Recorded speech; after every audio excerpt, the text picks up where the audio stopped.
সুপ্রিয় শিক্ষার্থী বন্ধুরা, আসসালামু আলাইকুম। আমরা আলোচনা করছিলাম পরিমিতি নিয়ে। পরিমিতি এর 16.2 অধ্যায়টি আমরা শেষ করেছি। আজকে আমরা 16.3 শুরু করব।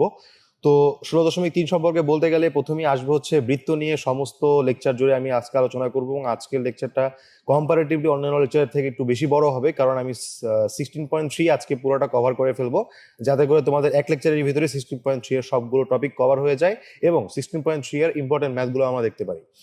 তো আমি তোমাদের সাথে আছি মোহাম্মদ আসাদুজ্জামান শান্ত। চলো শুরু করা যাক। তো আমরা এখানে দেখতে পাচ্ছি বৃত্ত সংক্রান্ত পরিমাপের জন্য প্রথমেই দেওয়া হয়েছে বৃত্তের পরিধি। তো তোমরা সবাই জানো যে একটা নির্দিষ্ট বৃত্ত যদি থাকে, সেই নির্দিষ্ট বৃত্তের একটা নির্দিষ্ট কেন্দ্র থাকবে এবং আমার যে লেজারের যে পয়েন্টটা চিহ্নিত করছি সেটা হচ্ছে বৃত্তের কেন্দ্র, এবং সেই বৃত্তের কি থাকতে হবে, একটা নির্দিষ্ট ব্যাসার্ধ থাকতে হবে, যেটাকে আমরা আর দ্বারা রিপ্রেজেন্ট করি। তো এখন আমরা পরিধি বলতে আসলে কি বুঝি? পরিধি বলতে বুঝি একটা নির্দিষ্ট বৃত্তের চারদিকে যতটুকু দৈর্ঘ্য তার আছে, অর্থাৎ তুমি যদি এই বৃত্তটাকে এই অংশে কেটে ফেলো, কেটে ফেলার পরে এইটাকে যদি ওদিকে নিয়ে যাও এবং এই নিচের পার্টটুকুকে যদি নিচের দিকে নিয়ে আসো, তাহলে লম্বাভাবে যে দড়ির মতো একটা অংশ পাবা, সেই দড়িটার দৈর্ঘ্য হচ্ছে গিয়ে কত? সেই দড়িটার দৈর্ঘ্য হচ্ছে গিয়ে তার পরিধি। এখন আমরা এই পরিধিটাকে হচ্ছে যেহেতু লিনিয়ার একটা দৈর্ঘ্যের মাধ্যমে হচ্ছে মাপতে পারি, বৃত্তের পরিধিটাকে যেহেতু লিনিয়ার একটা দৈর্ঘ্যের মাধ্যমে মাপতে পারি, লিনিয়ার বলতে বোঝাচ্ছি সরলরৈখিক দৈর্ঘ্যের মাধ্যমে মাপতে পারি, তাহলে সেক্ষেত্রে এটার একটা পরিমাপ হচ্ছে, আর যদি বৃত্তের ব্যাসার্ধ যদি আর হয় তাহলে পরিধি ইজ ইকুয়াল টু 2πr হবে। তো এটা কেন, সেটা আমরা হচ্ছে হায়ার ম্যাথে এটার প্রমাণ দেখবো। আমাদের হায়ার ম্যাথে এটার প্রমাণ রয়েছে। সো আমরা এখন জানলাম কি? আমরা জানলাম হচ্ছে একটা নির্দিষ্ট বৃত্তের ব্যাসার্ধ যদি আর হয় তাহলে সেই বৃত্তের পরিধি কত হবে? সেই বৃত্তের পরিধি হবে 2πr। এখন আমরা বৃত্তাংশের দৈর্ঘ্য সম্পর্কে একটু জানবো। বৃত্তাংশের দৈর্ঘ্য বলতে আসলে কি বোঝাচ্ছে? তো আমরা এখানে দেখতে পাচ্ছি যে মনে করি ও কেন্দ্র বিশিষ্ট বৃত্তের ব্যাসার্ধ, এটা হচ্ছে আমাদের একটা ও কেন্দ্র বিশিষ্ট একটা বৃত্ত। এই বৃত্তের হচ্ছে গিয়ে আমরা দেখতে পাচ্ছি ব্যাসার্ধ হচ্ছে গিয়ে আর, এবং এই বৃত্তের এই যে এবি অংশটা, এই এবি অংশটা হচ্ছে একটা বৃত্তচাপ, তাই না? এই বিটা অংশ হচ্ছে একটা বৃত্তচাপ। তো এই বৃত্তচাপটা দৈর্ঘ্য হচ্ছে গিয়ে এস মিটার বা এস, যেটা এস একক। তো এই এস বৃত্তচাপটা বৃত্তের কেন্দ্রে একটা সার্টেন কোণ তৈরি করতেছে, রাইট? তো এই এস বৃত্তচাপটা বৃত্তের কেন্দ্রে থিটা কোণ তৈরি করতেছে, এই জিনিসটা আসলে এখানে বলা হয়েছে। এখন বৃত্তের ব্যাসার্ধ যেহেতু আর, সো আমরা বলতে পারি বৃত্তের পরিধিটা হবে হচ্ছে গিয়ে 2πr। এখন আমরা দেখতে পাচ্ছি যে বৃত্তের কেন্দ্রে মোট উৎপন্ন কোণ হচ্ছে গিয়ে 360 ডিগ্রি। বলতো একটা নির্দিষ্ট বৃত্তের কেন্দ্রে, ধরো এই বৃত্তটার কেন্দ্রে, এই বৃত্তের কেন্দ্রে কতটুকু কোণ তৈরি হতে পারে? সর্বোচ্চ 360 ডিগ্রি কোণ তৈরি হতে পারে। কেন? কারণ হচ্ছে আমরা যদি এটাকে যদি হচ্ছে মূলবিন্দু ধরি বা ও ধরি, সরি, এটাকে যদি আমরা মূলবিন্দু ধরি ও, তাহলে সেক্ষেত্রে এখান থেকে যদি কোণ পরিমাপটা শুরু করি, তাহলে এখানে আসলে তোমার হয়ে গেল হচ্ছে 180 ডিগ্রি। 180 ডিগ্রি থেকে বাড়তে বাড়তে বাড়তে বাড়তে এখানে হয়ে গেল 270 ডিগ্রি, এবং এখানে এটা ফুললি গোল হয়ে যখন আবার এখানে ঢুকবে তখন এটা হয়ে যাবে 360 ডিগ্রি। তার মানে এই যে পুরো কোণটা এখানে কত কেন্দ্রে তৈরি করলো? কেন্দ্রের ভিতরে 360 ডিগ্রি কোণ তৈরি করলো। তাহলে এই জন্য এখানে বলা হলো যে একটি নির্দিষ্ট বৃত্তের কেন্দ্রে মোট উৎপন্ন কোণ হচ্ছে গিয়ে 360 ডিগ্রি।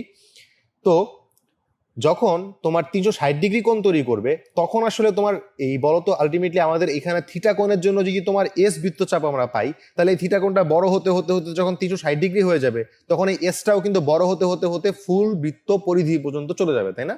আমি আবারও বলছি, এই এস বৃত্তচাপের জন্য তোমার উৎপন্ন হচ্ছে কোণ থিটা, তাহলে সেক্ষেত্রে এই থিটাটা যদি বাড়তে বাড়তে বাড়তে বাড়তে 360 ডিগ্রি হয়, তাহলে এই এসটাও বাড়তে বাড়তে বাড়তে বাড়তে বাড়তে বাড়তে পরিধির সমান হয়ে যাবে। সো এই জিনিসটা এখানে বলা হয়েছে যে আমরা যদি বলি যে থিটা এর জন্য যদি হচ্ছে আমরা আমরা এস বৃত্তচাপ পাই, তাহলে সেক্ষেত্রে আমরা 360 ডিগ্রির জন্য পাবো হচ্ছে 2πr বৃত্তচাপ পাবো।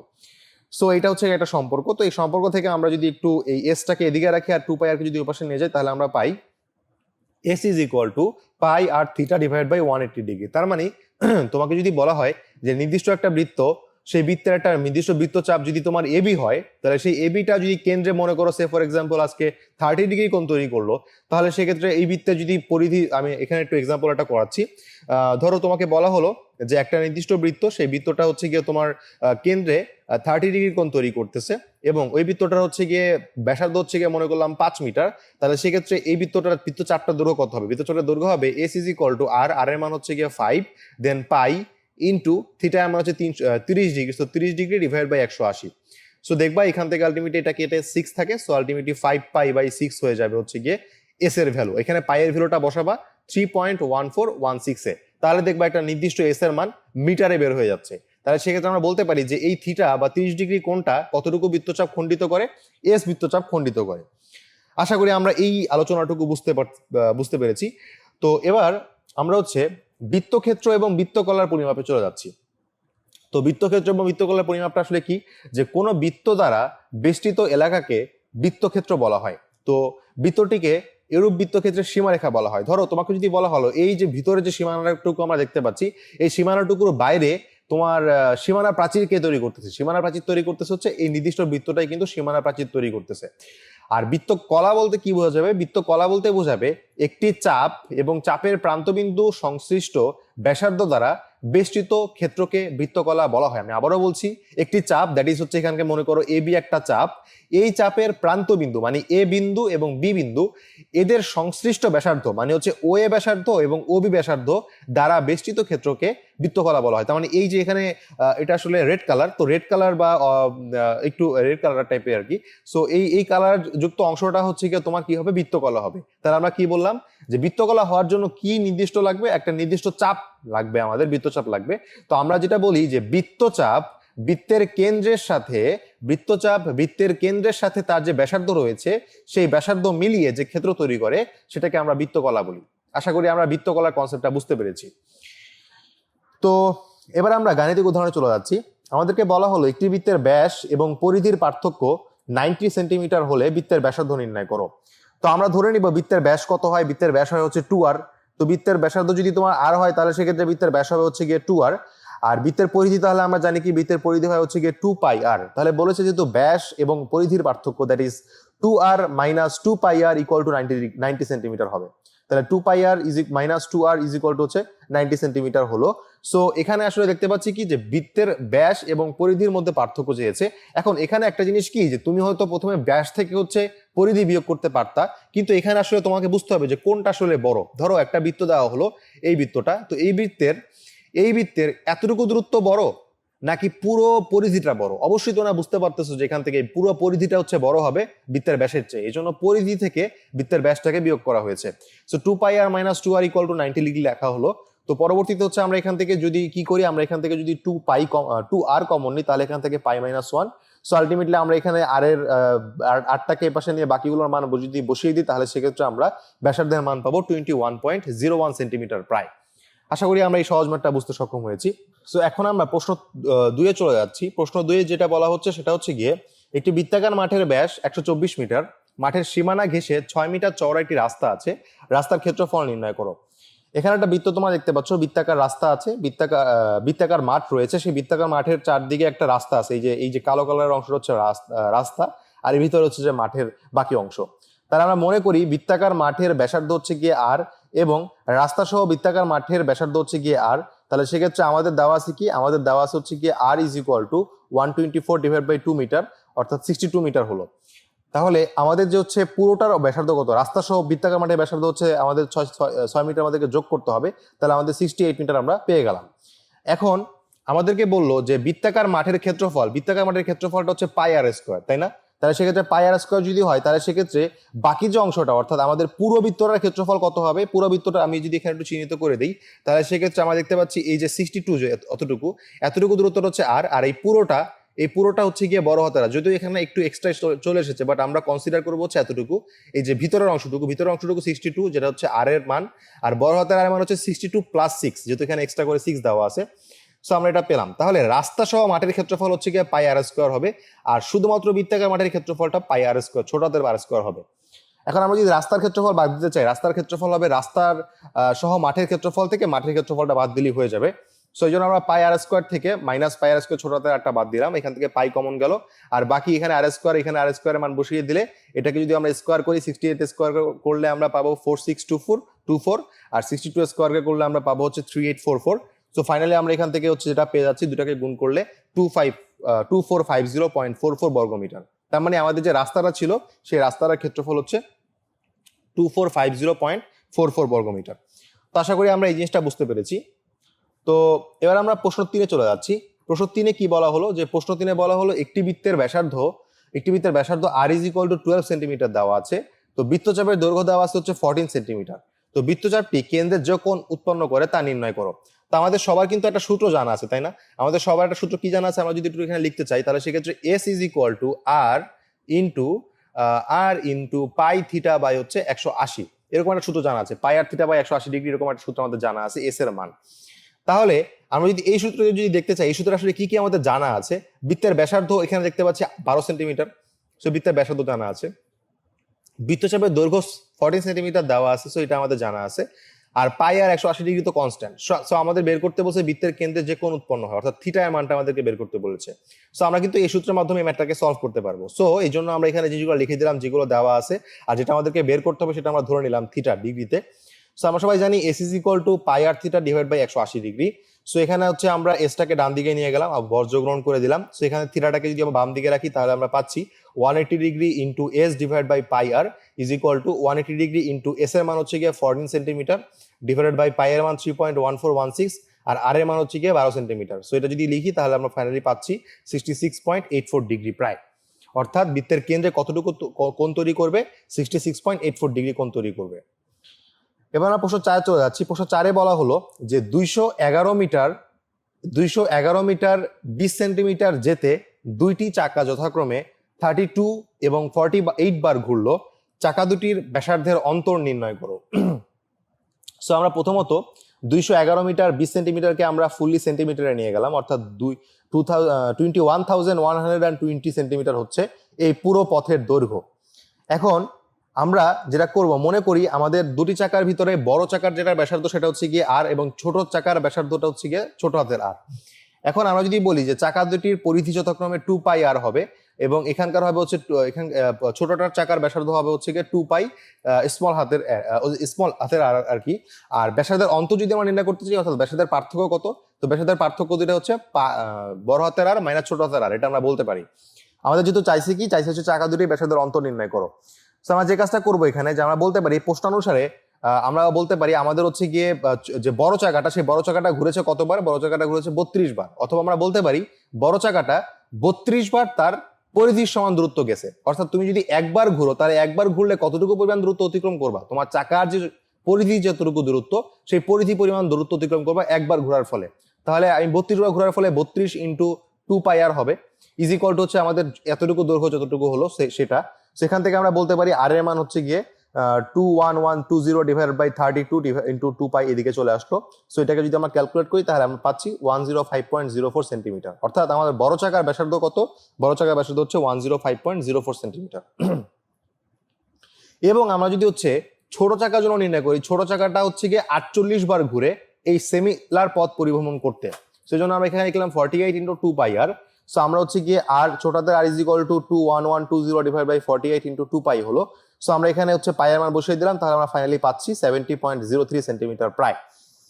সো আমাদের যেহেতু হচ্ছে দুটির ব্যাসার্ধ পার্থক্য নির্ণয় করতে বলছে, দুটি চাকার ব্যাসার্ধের পার্থক্য অন্তর নির্ণয় করতে বলছে, সো এই জন্য হচ্ছে আমরা দুইটার ব্যাসার্ধের বিয়োগফল করলে আমরা পাচ্ছি 35.01 সেন্টিমিটার, বা মিটারে নিলে 0.35 মিটার চলে আসে।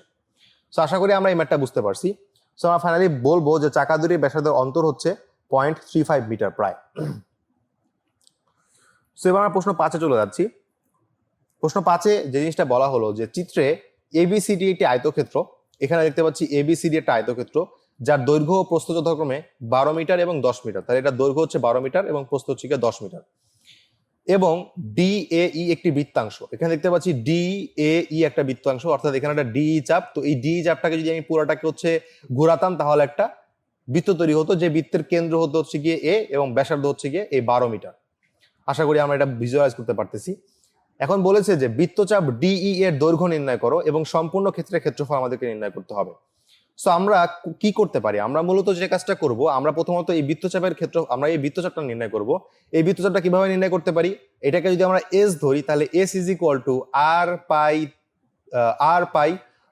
Theta divide by 180 degree. So এখানে থিটার মান দেওয়া আছে 30 ডিগ্রি, আর এর মান দেওয়া আছে 12 মিটার। সো আমরা কিন্তু ওই সূত্র ব্যবহার করে আমরা এই বৃত্তচাপটা বের করতে পারবো। আবার আমরা যদি হচ্ছে এইটুকু অংশের ক্ষেত্রফল বের করতে চাই, এইটুকু অংশের ক্ষেত্রফল আমরা কিভাবে বের করতে পারি সেটা হচ্ছে আমরা এখন দেখব। সো আমরা প্রথমত হচ্ছে বৃত্তাংশের ব্যাসার্ধ R is equal to AD equal to 12 metre বলে নিলাম, এবং কেন্দ্রে উৎপন্ন কোণ 30 ডিগ্রি বলে নিলাম। সো আমরা বলতে পারি বৃত্তচাপটার দৈর্ঘ্য হবে DE is equal to pi R theta divide by 180 degree. So আমরা এখান থেকে বলতে পারি 3.1416 ইন্টু আর এর মান হচ্ছে 12 এবং থিটার মান হচ্ছে 30 ডিগ্রি।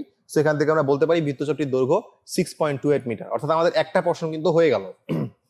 এখন আমরা যদি সেকেন্ড প্রশ্নের দিকে যদি যাই, তাহলে সেক্ষেত্রে আসলে আমাদের এই সূত্রটা একটু আমাদের কাছে নতুন লাগতে পারে। সেটা হচ্ছে গিয়ে যখন আমরা বৃত্তাংশের ক্ষেত্রফল নির্ণয় করতে যাব তখন আমি একটু এখানে এটা একটু সাইড নোট দিয়ে দেখিয়ে দিচ্ছি। সেটা হচ্ছে গিয়ে যখন আমরা একটা নির্দিষ্ট বৃত্তের একটা নির্দিষ্ট পোর্শনের ক্ষেত্রফল নির্ণয় করতে যাব, ধরলাম আমরা হচ্ছে এতটুকু অংশের জন্য ক্ষেত্রফল নির্ণয় করব। সো টোটাল ক্ষেত্রফল হচ্ছে পাই আর স্কোয়ার। সো টোটাল ক্ষেত্রফলটা যদি পাই আর স্কোয়ার হয় তাহলে সেক্ষেত্রে নিচে 360 ডিগ্রি লিখবা, আর যতটুকু কোণের জন্য তুমি ক্ষেত্রফল নির্ণয় করবা, এখানে 30 ডিগ্রি কোণের জন্য আমরা ক্ষেত্রফল নির্ণয় করতেছি, ওই অতটুকু কোণটা আমরা উপরে লিখে দিব।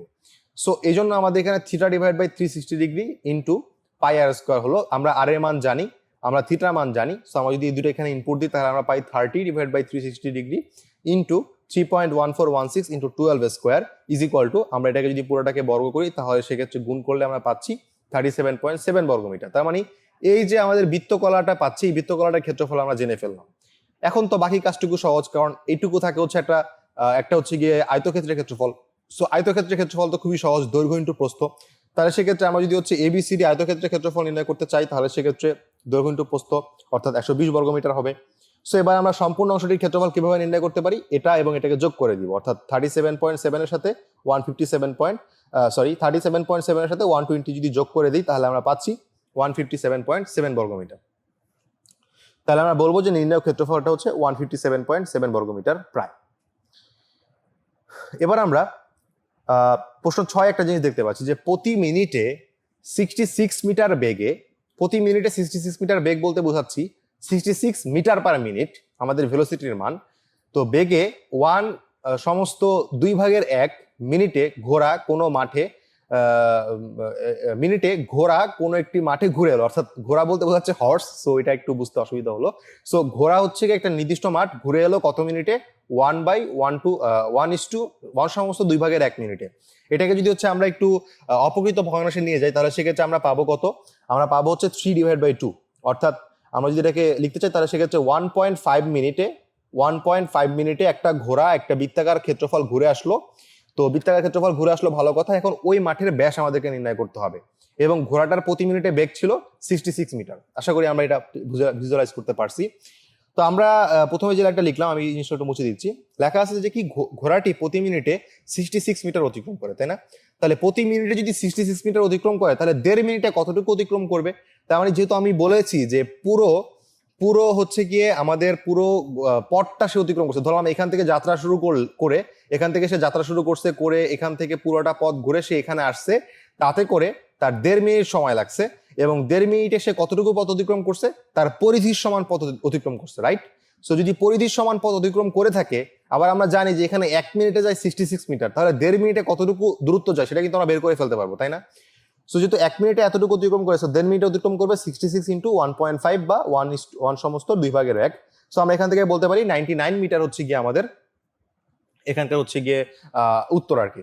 সো 99 মিটার দূরত্ব অতিক্রম করে। সো যদি 99 মিটার দূরত্ব অতিক্রম করে তাহলে সেক্ষেত্রে আমরা মনে করলাম আমাদের যে বৃত্তটা অতিক্রম করলো সেই বৃত্তের ব্যাসার্ধ হচ্ছে গিয়ে আর। সো বৃত্তের পরিধি হবে হচ্ছে 2πr। যদি বৃত্তের পরিধি 2πr হয় তাহলে সেক্ষেত্রে ঘোড়াটি 1.5 মিনিটে একবার ঘুরে, অথবা আমরা বলতে পারি ঘোড়াটি 1.5 মিনিটে বৃত্তের পরিধি সমান দূরত্ব অতিক্রম করে, এটা আমরা বলতে পারি। সো এই জন্য আমরা এখানে বলবো প্রশ্ন মতে 2πr = 99 বলে দিলাম। সো এখান থেকে আমরা আর এর ভ্যালু পাচ্ছি 99 divided by 2π। So 99 divide by 2π হলে আমরা হচ্ছে পাই এর মান বসিয়ে দিয়ে শুধুমাত্র আমরা পেয়ে যাবো আর এর মান 15.76। তো এটার দ্বিগুণ হচ্ছে গিয়ে আমাদের ব্যাসের মান হবে। সো মাঠের ব্যাস হবে 2 ইন্টু আর, অথবা আমরা বলতে পারি 2 ইন্টু 15.76। সো আমরা বৃত্তের যে ব্যাসের মানটা পাচ্ছি 31.513 মিটার প্রায়। আশা করি আমরা এই ম্যাথটা বুঝতে পারছি। এখন আমরা 7 নম্বরে কিছু মজার কিছু ম্যাথ করব। আশা করি ম্যাথগুলো তোমরা খুবই এনজয় করবা। সো এখানে বলা হলো নিচে চিত্রের তথ্য অনুযায়ী গাঢ় চিহ্নিত ক্ষেত্রগুলোর ক্ষেত্রফল নির্ণয় করো। এখানে দেখতে পাচ্ছি উপরে একটা অর্ধবৃত্ত আছে, এখানে একটা ত্রিভুজ আছে। সো এটার ক্ষেত্রফল আমাদেরকে নির্ণয় করতে হবে। এখানে দেখতে পাচ্ছি উপরে একটা অর্ধবৃত্ত, নিচে একটা বর্গক্ষেত্র আছে। তারপর এখানে দেখতে পাচ্ছি একটা আয়তক্ষেত্র, আয়তক্ষেত্রের মাঝখানে একটা অর্ধবৃত্ত আছে। তো এই উপরের অংশটার ক্ষেত্রফল নির্ণয় করতে হবে। এখানে দেখতে পাচ্ছি একটা বর্গক্ষেত্রের ভিতরে হচ্ছে একটা কি আছে, একটা বৃত্ত আছে। সো এই বৃত্ত বাদে বাকি ক্ষেত্রফলটা নির্ণয় করতে হবে। তো এই 4টা অংশের ক্ষেত্রফল আমরা নির্ণয় করার চেষ্টা করি এখন। সো প্রথমে যেটা বলছে যে চিত্রের হচ্ছে প্রথম চিত্রের ক্ষেত্রফলে যদি আমরা দেখতে চাই তাহলে সেক্ষেত্রে এখানে হচ্ছে এবিসি হচ্ছে একটা বাহু ত্রিভুজ। এই ত্রিভুজের বাহুগুলো হচ্ছে গিয়ে A is equal to AB is equal to হচ্ছে 8 সেন্টিমিটার দেওয়া আছে। তারপর হচ্ছে গিয়ে তোমার বি ইজ ইকুয়াল টু আমরা ধরে নিচ্ছি 10 সেন্টিমিটার এবং সি ইজ ইকুয়াল টু ধরে নিই আমরা AC is equal two 9 centimetre. তার আমরা প্রথমে যদি এই ত্রিভুজের ক্ষেত্রফলটা নির্ণয় করতে চাই তাহলে দেখতে পাচ্ছি এই ত্রিভুজের কোনো বাহুই কিন্তু সমান না, অর্থাৎ একটা বাহুর সাথে কিন্তু আরেকটা বাহুর কোনো মিল নাই। তাহলে আমরা বলতে পারি এটা হচ্ছে একটা বিষমবাহু ত্রিভুজ। তো বিষমবাহু ত্রিভুজের ক্ষেত্রফলটা হচ্ছে root over of S into S minus A into S minus B into S minus c, তোমরা সবাই জানো, যেখানে এসটা ছিল অর্ধ পরিসীমা। তাহলে এখানে আমরা প্রথমত হচ্ছে আমরা হচ্ছে অর্ধ পরিসীমা বের করে নেব। সো এবিসি ত্রিভুজের জন্য অর্ধ পরিসীমা s is equal to 8 plus 10 plus 9 divide by 2 হয়ে গেল, অর্থাৎ আমরা এস এর মানটা বের করে ফেললাম। এস এর মানটা হচ্ছে 27/2 সেন্টিমিটার, অর্থাৎ 13.5 সেন্টিমিটার হবে। তাহলে আমরা যদি ত্রিভুজটার ক্ষেত্রফল নির্ণয় করতে চাই, ত্রিভুজটার ক্ষেত্রফল হবে root over of S into S minus A into S minus B into S minus C বর্গ সেন্টিমিটার হবে। তাহলে আমরা এখানে বলতে পারি root over of 13.5 into 13.5 minus A মানে 8, 13.5 মাইনাস বি মানে 10, 13.5 মাইনাস সি মানে হচ্ছে 9। সো এই মানগুলো যদি আমরা এখানে বের করি, বের করার পরে যদি ক্যালকুলেটরে ভ্যালুগুলো বসিয়ে দিয়ে যদি বের করি, তাহলে সেক্ষেত্রে আমরা পাবো আমাদের যে এই ত্রিভুজটা ছিল এই ত্রিভুজটার ক্ষেত্রফল পাবো 34.2 বর্গ সেন্টিমিটার প্রায়। তাহলে আমাদের ত্রিভুজ অংশটার ক্ষেত্রফল হয়ে গেল। এখন আমাদের এই অর্ধবৃত্তের ক্ষেত্রফল নির্ণয় করতে হবে। তো পুরো বৃত্তটার ক্ষেত্রফল যদি থাকতো তাহলে তোমার কি হতো, পাই আর স্কোয়ার। যেহেতু তোমার অর্ধবৃত্ত এখানে দেখতে পাচ্ছি আমরা, সো অর্ধবৃত্তের ক্ষেত্রফল হবে পাই আর স্কোয়ার ডিভাইড বাই 2। আর আর এর মান তো আমরা জানি, এখানে আর এর মান হচ্ছে গিয়ে 9 এর অর্ধেক, অর্থাৎ 4.5 সেন্টিমিটার হবে। সো আমরা আবার এইডিসি এর অর্ধবৃত্তের ব্যাসার্ধ আমরা পাচ্ছি 4.5 সেন্টিমিটার। সো অর্ধবৃত্তের ক্ষেত্রফল হবে হচ্ছে গিয়ে 1/2 পাই আর স্কোয়ার। সো এখানে আর এর মান হচ্ছে গিয়ে 4.5 এর স্কোয়ার। সো আমরা ফাইনালি পাচ্ছি এখান থেকে 31.80 সেন্টিমিটার। তাহলে টোটালটার ক্ষেত্রফল কত হবে, ওই যে ত্রিভুজের ক্ষেত্রফল প্লাস অর্ধবৃত্তের ক্ষেত্রফল। সো আমরা দুটার ক্ষেত্রফল যদি বসিয়ে দিই তাহলে 34.2 হচ্ছে গিয়ে ত্রিভুজের ক্ষেত্রফল আর 31.80 হচ্ছে গিয়ে অর্ধবৃত্তের ক্ষেত্রফল। দুটাকে যোগ করলে আমরা পাচ্ছি 66 বর্গ সেন্টিমিটার। তাহলে পুরো অংশটার ক্ষেত্রফল ছিল 66 বর্গ সেন্টিমিটার। এবার আমরা দ্বিতীয় চিত্রের ক্ষেত্রফল নির্ণয় করব। দ্বিতীয় চিত্রে দেখতে পাচ্ছি একটা বর্গক্ষেত্র রয়েছে এবং একটা হচ্ছে অর্ধবৃত্ত রয়েছে। এটা আরো সহজ, খুবই সহজ। দ্বিতীয় চিত্রের ক্ষেত্রফলটা হচ্ছে দেখতে পাচ্ছি ডিইএফজি, এটি বর্গক্ষেত্র যার একটি বাহুর দৈর্ঘ্য হচ্ছে a = 4 সেন্টিমিটার। তো আমরা আরেকটা দেখতে পাচ্ছি ডিএইচজি, এটা হচ্ছে কি একটা অর্ধবৃত্ত। সো প্রথমত আমরা হচ্ছে বর্গক্ষেত্রের ক্ষেত্রফল হচ্ছে আমরা বলতে পারি a স্কয়ার বর্গ একক। সো a স্কয়ার মানে হচ্ছে 4 স্কয়ার হবে, অর্থাৎ 16 বর্গ সেন্টিমিটার হবে হচ্ছে এই বর্গক্ষেত্রের ক্ষেত্রফল। আর যদি আমরা ডিএইচজি এই ত্রিভুজটার ক্ষেত্রে ব্যাসার্ধ আমরা ব্যাস দেখতে পাচ্ছি 4 সেন্টিমিটার, তাহলে এর ব্যাস হবে এটার অর্ধেক। সেই জন্য 4 ডিভাইড বাই 2 = 2 সেন্টিমিটার হচ্ছে। সো অর্ধবৃত্তের ক্ষেত্রফল হচ্ছে পাই আর স্কোয়ার বাই 2 হয়। সো 1/2 ইন্টু পাই ইন্টু আর এর জায়গায় আমরা হচ্ছে 2 স্কোয়ার বসিয়ে দিব। সো আমরা ফাইনালি এখান থেকে পেয়ে যাব হচ্ছে 6.28 বর্গ সেন্টিমিটার। তাহলে আমাদের যেহেতু দুইটি অংশের ক্ষেত্রফল নির্ণয় করতে বলছে, সো সম্পূর্ণ অংশের ক্ষেত্রফল হিসেবে আমরা বর্গক্ষেত্রের ক্ষেত্রফল এবং অর্ধবৃত্তের ক্ষেত্রফল দুটিকে যোগ করে দিব।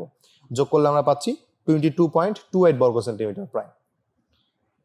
এবার আমরা 3 নম্বর চিত্রের ক্ষেত্রফল নির্ণয় করতে যাব। 3 নম্বর চিত্রটা জাস্ট হচ্ছে বিয়োগ করতে হবে, অর্থাৎ এখানে দেখতে পাচ্ছি একটা আয়তক্ষেত্র রয়েছে, এই আয়তক্ষেত্র থেকে এই অর্ধবৃত্তের ক্ষেত্রফলটা বাদ দিতে হবে। তাহলে আমরা মনে করি আমাদের হচ্ছে গিয়ে তৃতীয় চিত্রে আই জে কে এলটা হচ্ছে একটা আয়তক্ষেত্র যার দৈর্ঘ্য হচ্ছে গিয়ে 12 সেন্টিমিটার এবং প্রস্থ হচ্ছে গিয়ে 10 সেন্টিমিটার। আর আমাদের দেখতে পাচ্ছি এই যে আই জে এম, এই যে অংশটা, এটা হচ্ছে গিয়ে কি একটা অর্ধবৃত্ত। তো এই অর্ধবৃত্তের আগে আমরা যদি হচ্ছে আই জে কে এল অর্থাৎ আমাদের আয়তক্ষেত্রের ক্ষেত্রফল নির্ণয় করি, তাহলে দৈর্ঘ্য ইন্টু প্রস্থ, তাহলে আমরা পাচ্ছি 120 বর্গ সেন্টিমিটার। যেহেতু দৈর্ঘ্য হচ্ছে 12 এবং প্রস্থ হচ্ছে গিয়ে 10, তাহলে আমরা বলতে পারি 120 বর্গ সেন্টিমিটার হবে আমাদের এই আয়তক্ষেত্রের ক্ষেত্রফল। এখন আমরা যদি হচ্ছে এই অর্ধবৃত্তের ক্ষেত্রফল নির্ণয় করতে চাই, তাহলে অর্ধবৃত্তের ক্ষেত্রফল নির্ণয় করার জন্য আগে এটার ব্যাসার্ধ নির্ণয় করতে হবে। তাহলে এটা অর্ধবৃত্তের ব্যাস দেখতে পাচ্ছি আমরা 12 সেন্টিমিটার, তাহলে এর অর্ধেক হচ্ছে ব্যাসার্ধ হবে। সো অর্ধেক যদি ব্যাসার্ধ হয় তাহলে সেক্ষেত্রে 6 সেন্টিমিটার পাচ্ছি আমরা ব্যাসার্ধ। তাহলে এটার আইএমজি এর অর্ধবৃত্তের ক্ষেত্রফলটা কত হবে, ক্ষেত্রফলটা হবে 1/2 into pi r square. So এখানে আর এর মান আমরা 6 বসাই দিব, তাহলে সেক্ষেত্রে আমরা পাচ্ছি 1/2 ইন্টু 3.1416 ইন্টু 36 বর্গ সেন্টিমিটার। এখান থেকে আমরা পাচ্ছি 56.55 বর্গ সেন্টিমিটার প্রায়। তাহলে এখন তোমাদের যে কাজটা করতে হবে, 120 বর্গ সেন্টিমিটার থেকে এই 56.55 সেন্টিমিটারকে বাদ দিতে হবে, তাহলে আমরা 3 নম্বর অংশের ক্ষেত্রফল পেয়ে যাব। এবার 4 নম্বর ক্ষেত্রফল যদি আমরা নির্ণয় করতে চাই, তাহলে সেক্ষেত্রে 4 নম্বরে এখানে দেখতে পাচ্ছি একটা বর্গক্ষেত্রের ভিতরে একটা বৃত্ত রয়েছে। সো প্রথমত আমরা বর্গক্ষেত্রের ক্ষেত্রফলটা বের করে নিলাম, 12 স্কোয়ার হলো। সো এখানে 144 বর্গ সেন্টিমিটার হলো। আর যদি আমরা এই বৃত্তটার ক্ষেত্রফল নির্ণয় করতে চাই, এই বৃত্তটার ব্যাস হচ্ছে গিয়ে 12 সেন্টিমিটার, তাহলে এটার ব্যাসার্ধ হবে হচ্ছে গিয়ে 6 সেন্টিমিটার। তাহলে এটার পুরোটার ক্ষেত্রফল হবে হচ্ছে কত, পুরোটার ক্ষেত্রফল হবে হচ্ছে পাই আর স্কোয়ার। সেখান থেকে আমরা এটা ক্ষেত্রফল পাচ্ছি 113.1 বর্গ সেন্টিমিটার। তাহলে আমরা যদি হচ্ছে পুরোটার ক্ষেত্রফল থেকে অর্থাৎ বর্গক্ষেত্রের ক্ষেত্রফল থেকে যদি বৃত্তের ক্ষেত্রফল বাদ দিয়ে দিই, তাহলে আমরা হচ্ছে আমাদের কাঙ্ক্ষিত অংশের ক্ষেত্রফল পেয়ে যাব 30.9 বর্গ সেন্টিমিটার প্রায়। তো এবার তোমাদের উদ্দেশ্যে কয়েকটা আমরা ম্যাথ দিব, সেগুলো তোমরা বাসায় একটু সলভ করবে। সেটা হচ্ছে একটি চাকার ব্যাস 4.5 মিটার, চাকাটি 360 মিটার পথ অতিক্রম করতে কতবার ঘুরবে নির্ণয় করবা তোমরা। দুই নম্বর হচ্ছে একটি এবিসিডি যদি একটি বড় ক্ষেত্র হয় যার বাহুর দৈর্ঘ্য যদি 22 মিটার হয়, তাহলে এইডি ক্ষেত্রটি একটি অর্ধবৃত্ত। তাহলে সম্পূর্ণ ক্ষেত্রটির ক্ষেত্রফল নির্ণয় করো। এই চিত্রটা হচ্ছে গিয়ে তোমরা আগের আমরা যে হচ্ছে যে এই আগে যে কয়েকটা ম্যাথ করেছি সেখানকার 3 নম্বর চিত্রটা তোমরা একটু ফলো করবা। তারপরে হচ্ছে গিয়ে 3 নম্বরে বলা হচ্ছে যে একটি বৃত্তাংশের ক্ষেত্রফল 77 বর্গমিটার এবং বৃত্তের ব্যাস যদি 21 মিটার হয়, তাহলে বৃত্তচাপটি কেন্দ্রে যে কোণ উৎপন্ন করে তা নির্ণয় করো। 4 নম্বরটা হচ্ছে কি একটি বৃত্তাকার পার্কের ব্যাস 26 মিটার, পার্কটিকে বেষ্টন করে বাইরে 2 মিটার প্রস্থ একটি পথ আছে, এই পথটির ক্ষেত্রফল তোমাদেরকে নির্ণয় করতে হবে। তো বেসিকলি হচ্ছে কি এই ম্যাথগুলো তোমরা সলভ করবা, এবং আমাদের হচ্ছে গিয়ে এই 16.3-এর যে ম্যাথগুলো রয়েছে সেগুলো মোটামুটি ভাবে খুবই কি বলবো এনজয়েবল কিছু ম্যাথ আমরা করছি এতক্ষণ পর্যন্ত। সো এই ধরনের ম্যাথগুলো তোমরা হচ্ছে ট্রাই করবা, এবং এখানে যে 4টা ম্যাথ দেওয়া হয়েছে এগুলো অনুশীলনীর ম্যাথ, এবং আমরা চেষ্টা করি অনুশীলনীর সবগুলো ম্যাথ যাতে কভার করে সেরকম ভাবে হচ্ছে গিয়ে টাইপ ভিত্তিক ম্যাথগুলোকে করানোর জন্য। তো এই ম্যাথগুলো তোমরা সলভ করবা, এবং পরবর্তী দিনে আমরা হচ্ছে 16.4 এই চ্যাপ্টারটি নিয়ে আমরা আলোচনা শুরু করব, এবং এটা হচ্ছে গিয়ে ঘনজ্যামিতির সাথে কিছুটা মিল আছে। তো সেই লেকচারে তোমাদের সাথে আবারও দেখা হবে। সেই পর্যন্ত তোমরা সবাই ভালো থাকবা, সুস্থ থাকবা। ধন্যবাদ সবাইকে।